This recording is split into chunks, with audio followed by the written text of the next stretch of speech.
Hello, welcome to all of you. An interesting video awaits you today. I would recommend watching till the end. On an investor call discussing Tesla's third quarter financial results, CEO Elon Musk was asked about reducing costs and chucked out a surprising answer, that the electric automaker is working on doing just that, with an all-new platform that he says is targeting half the cost of the architecture beneath today's Model 3 sedan and Model Y crossover. Keep in mind that Musk was discussing Tesla's manufacturing costs, and, later, he elaborated that his statement included the effort of building cars, not the out-the-door price of a Tesla car you'll maybe be able to buy in the future. Still, the unexpected musing from the world's most talkative CEO brings up a compelling question. Is the $25,000 Tesla that we described as being as dead as the $35,000 Tesla actually back on? Tesla has been bandying about the idea of a cheaper EV for a long time. Initially, this took the form of ultra-affordable versions of the Model 3 sedan, which a few years ago was priced around $40,000 before Tesla tried selling a cheaper, $35,000 version. That low-spec car is practically a phantom, and it isn't clear how many Tesla ultimately handed over to customers during the extremely brief production run before it pulled the plug and refocusing on pricier, higher profit margin models. Later, Musk resurrected the idea of an affordable Tesla, and rumors flew around that a $25,000 model could be possible.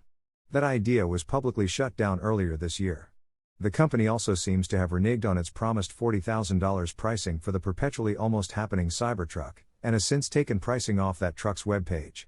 If you take Musk's comments about having the production costs of a Model 3 or Model Y, or, at least, their shared platform, and transpose that on their retail pricing, you land somewhere in the neighborhood of a $25,000 EV.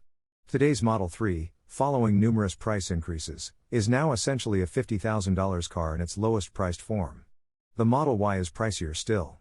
But before you get really excited that a Tesla you might be able to afford is coming, we're going to pop your balloons. Not only is Tesla the same company that's repeatedly fallen short of its goals to deliver cheap EVs, it's the company that's done so while aggressively shifting its resources to producing high-margin, pricier models. Yes, every automaker is doing this these days as parts and chip shortages make it logical that for-profit companies allocate finite resources to higher profit margin vehicles, so long as there are buyers willing to step up and pay for them. But Tesla was already facing crushing demand before all that, and its website very glaringly reveals its prioritization of pricier models in estimated delivery times, which are notably lengthier for cheaper versions than for the saucier, higher-cost variants. For Tesla to now suggest that it wants to suddenly service budget buyers, when everything it's been doing, and enjoying financial success from of late, is essentially the opposite, strains credulity.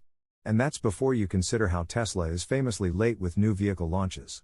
The semi-truck has seen its launch date pushed back again and again. It's now promised by December 1st of this year, as has the Cybertruck pickup, which is allegedly going into early production midway through 2023, years later than originally stated when it debuted in 2019. Both of those vehicles represent new platforms for Tesla. None of this is to say we wouldn't welcome a more affordable Tesla with open arms. At least as this new generation Tesla exists so far, seemingly as an engineering prompt, not a real vehicle actually in development, Musk describes it as smaller than a Model 3. Stating the obvious, he adds that such a vehicle would also likely go on to outsell the rest of Tesla's lineup combined. That makes sense. Every time Tesla has introduced a less expensive model, it's gone on to become its best seller. We see no reason to doubt a $25,000 Tesla taking over the company's sales charts. Just look at Ford, which after launching the F-150 Lightning electric pickup at just over $40,000 recently hiked the price by $12,000 in the face of overwhelming demand, having apparently misjudged the inherent appeal of a full-size electric truck with 452 horsepower that costs so little. Trouble is, at this point, we see plenty of reason to be skeptical that such an affordable Tesla might ever exist. If it eventually does, put some emphasis on eventually, Musk demurred when asked about timing of such a vehicle, and we already know Tesla isn't introducing any new cars in 2022, or likely even in 2023, if the Cybertruck fails to launch yet again. Thanks for watching till the end. Don't forget to subscribe to our channel and leave a comment. Your opinion is very important to us. Thank you.